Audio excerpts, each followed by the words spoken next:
संस्कार नहीं होगा तब तक ये देश पूर्ण रूप से सुरक्षित नहीं माना जाएगा।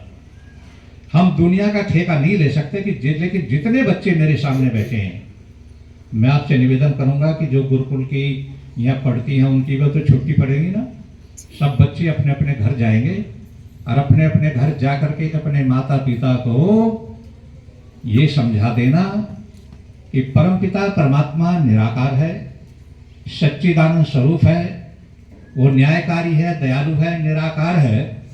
पत्थरों की मूर्ति बनाकर के देखो, अभी आपके सामने चर्चा चल रही थी ना, दुनिया किसने बनाई? भगवान ने बनाई ना। दुनिया भगवान ने बनाई, दुनिया का बनाने वाला भगवान है। अब ये पत्थर की मूर्तियां किसने बनाई? आदमी ने बनाई ना। तो भगवान ने दुनिया बनाई और हमने भगवान बना दिए। और एक नहीं, दो नहीं, 10 नहीं, 20 नहीं, भगवान ने दुनिया बनाई, हमने भगवान बना दिए। आप एक बात बताओ, देखो ये शिक्षा का सबसे पहला लक्षण है। महर्षि दयानंद कहते हैं कि शिक्षा किसे कहते हैं? तो महर्षि कहते हैं कि विद्या, सभ्यता, धर्मात्मता, जितेंद्रियता, ये 4 चीज जिससे आती है उसको शिक्षा कहते हैं। तो विद्या क्या है? विद्या का मतलब जो चीज जैसी है उसको वैसा ही जानना और मानना, ये विद्या है। जो चीज जैसे उससे उल्टा मानना अविद्या है। ये क्या है? माई है। अब मैं से भैंस मान लूं, दूध तो नहीं दे सकती है बिल्कुल भी। संसार का जो पदार्थ जैसा है वैसा ही जानना और मानना। देखो बच्चों, सब बेटियां बैठी हैं, आपको पता है, आपको हमारी बेटियों के एक शौक होता है अपने घरों को सजाने का। और हमने देखा घरों में आजकल पत्थर के, प्लास्टिक के पशु पक्षी रखे रहते हैं, है ना। प्लास्टिक का शेर रखा है, पत्थर का कबूतर रखा है, और बनाने वाले ने बिल्कुल ऐसा बनाया जैसे बिल्कुल सचमुच का हो। अच्छा बच्चों, ईमानदारी से बताना, आपके घर की अलमारियों में पत्थर का कबूतर बैठा है ना, तोता रखा है, और घरों में बिल्ली भी रोजाना जाती है। दूध की या चूहे की तलाश में बिल्ली तो घूमती रहती है ना। अच्छा बच्चों, एक बात बताओ ईमानदारी से, वो पत्थर का कबूतर ऐसा लग रहा है जैसे बिल्कुल सचमुच का हो, है ना। आदमी भी धोखे में पड़ जाता है, और बिल्ली वहां घरों में घूम रही है। आपने किसी ने देखा कभी बिल्ली ने पत्थर के कबूतर पर अटैक कर दिया हो? झपट्टा मारा हो उसे खाने के लिए? नहीं मारती ना। जबकि बिल्कुल सचमुच जैसा लग रहा है, लेकिन बिल्ली भी पत्थर के कबूतर पर कभी हमला नहीं करती, क्योंकि बिल्ली को पता है कि ये पत्थर का बना हुआ है, इसमें ना खून है ना मांस है। हमला करूंगी तो दांत भी तोड़वा बैठूंगी, मिलेगा कुछ नहीं। वो जानती है ना, बिल्ली जानती है। और एक आदमी LLB, LLD, LLM जो कानून से BA मास्टर है, डॉक्टर है, ऐसा अदालत से चला एक वकील, और रास्ते में उसे सड़क के किनारे शिवलिंग गड़ा हुआ मिल गया, तो शिवलिंग के सामने चारों खाने चित लेट करके बोलो दुआएं मांगने लगता है, नहीं लगता? तो ये बताओ, बिल्ली समझदार है, वकील समझदार है? तो समझदार तो बिल्ली हुई ना। बिल्ली जानती है कि पत्थर का बना हुआ है, इसमें कुछ भी मिलने वाला नहीं है, और वकील नहीं जानता, पत्थरों में नाक रगड़ रहा है। शिक्षा इसको नहीं कहते। डॉक्टर, इंजीनियर, प्रधानमंत्री नहीं जानता इस बात को। प्रधानमंत्री ने भी अजमेर में चादर भेजी थी चढ़ाने के लिए।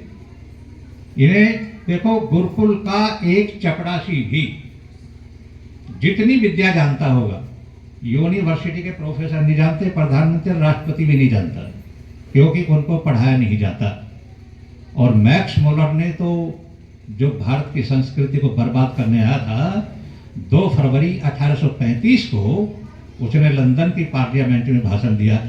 उसने लॉर्ड मैकाले ने 2 फरवरी 1835 को लंदन की पार्लियामेंट में भाषण देते हुए कहा था कि मैं पूरे भारत में घूम करके आया हूं, व्यक्तिगत रूप से भी मिला और सामूहिक रूप से भी मैं मिला।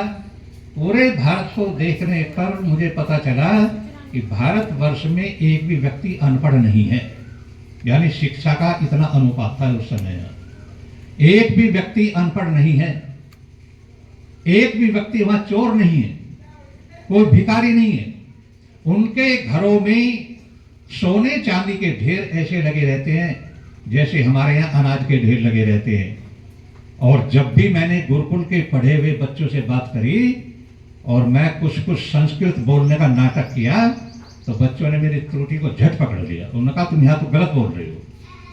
तो मैं उन भारत के बच्चों से भी बात करता हुआ डरता था और गुरुकुल के जो बच्चे थे वो चलते फिरते मुझे गुरुकुल दिखाई दिए। मैं तो हार मान करके वहां से चला आया। ऐसे देश को तुम गुलाम नहीं बना सकते। यदि ऐसे देश को गुलाम बनाना है तो एक काम करो, उनकी शिक्षा प्रणाली, शिक्षा पद्धति जो है उसे नष्ट कर दो। और तब उस बेईमान ने भारत के गुरुकुलों को जलवाया, तुड़वाया, अंग्रेजी स्कूल स्थापित किए।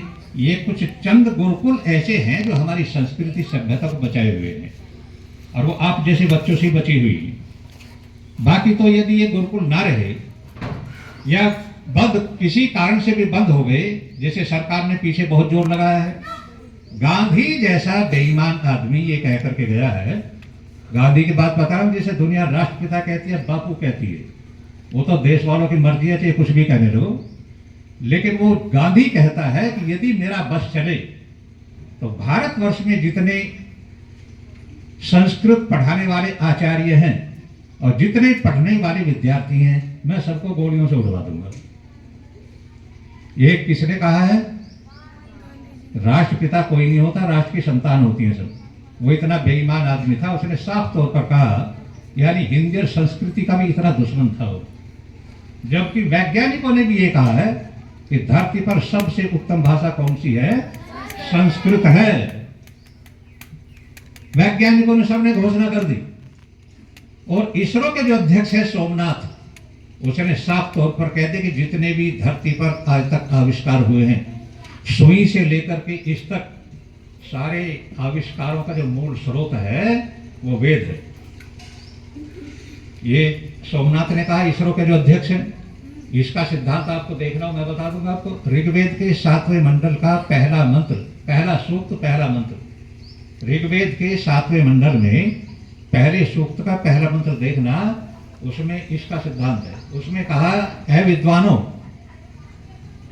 यदि कोई व्यक्ति अग्नि और वायु की पूर्ण विद्या को जान लेता है, जैसे अग्नि यानी जैसे दो लकड़ियों के रगड़ने से अग्नि पैदा हो जाती है और वायु पदार्थों को रगड़ने से जो अग्नि पैदा करना जानता है, इनके सिद्धांत को जानता है, वो व्यक्ति ऐसा यंत्र बना सकता है कि सहस्त्रों योजन की दूरी पर समाचार दे सकता है और समाचार ले सकता है। और यही है, कुछ हो रहे हो। तो आपको ये बातें जाननी है, सीखनी है। अब मैं बोलता रहा और आपको भूख से तड़पते रहो, आप गाली देते रहोगे फिर मन मन में। ये भी तो समस्या है। तो मैं इसलिए ज्यादा कुछ नहीं कहता। ये तो 2 मिनट में मैंने वो बातें बता दी आपको कि देश के राष्ट्रपिता ऐसे दुश्मन भी हुए हैं जो संस्कृत के अध्यापकों को गोली से मरवाना चाह रहे थे। आपको देखना है, गांधी की अपनी यंग इंडिया पत्रिका 30 सितंबर 1944 की, उस बेईमान के अपने हाथों से लिखा हुआ है। 30 सितंबर 1944 की जो यंग इंडिया पत्रिका है, उसमें गांधी ने लिखा कि मेरा बस चले और हिटलर जैसी शक्ति मुझे मिल जाए। याद रखना, 30 जनवरी को नाथूराम गौड़ से ना मारता तो आज ये गुरुकुलों में आग लगवा देता गांधी को। बहुत अच्छा हुआ, नाथूराम की जय बोला करो। भगवान करे ऐसे ऐसे नाथूराम फिर से पैदा हो जो देश के गद्दारों की नाक में नकेल डालकर या तो समुद्र में डुबो करके मार दे या जलती हुई चिता में डाल करके भस्म कर दे। क्योंकि आज नाथूराम गोडसे जैसे विद्वानों की और देशभक्तों की बहुत आवश्यकता है। ये मैं आगे बताऊंगा आपको। अब आप रोटी खाइए, लंच के बाद मुझे चलेगा, जैसे स्वामी जी की व्यवस्था होगी उसी के अनुसार। ये तो मैं जब बोलने लगता हूँ तो टेप रिकॉर्ड से चालू हो जाता है, रुकना बड़ा मुश्किल हो, उसमें रुकना भी बड़ा मुश्किल हो जाता है। लेकिन व्यवस्था भंग ना करूँ मैं व्यवस्था भंग करूँगा तो मैं दूसरों को क्या उपदेश दूंगा, है ना। आप इधर उधर देख रहे हैं ना, भूख लगी हुई है आपको, मैं समझ रहा हूँ। तो मैं कुछ नहीं कहता, वाणी को विराम देता हूँ। धन्यवाद। ओम शांति।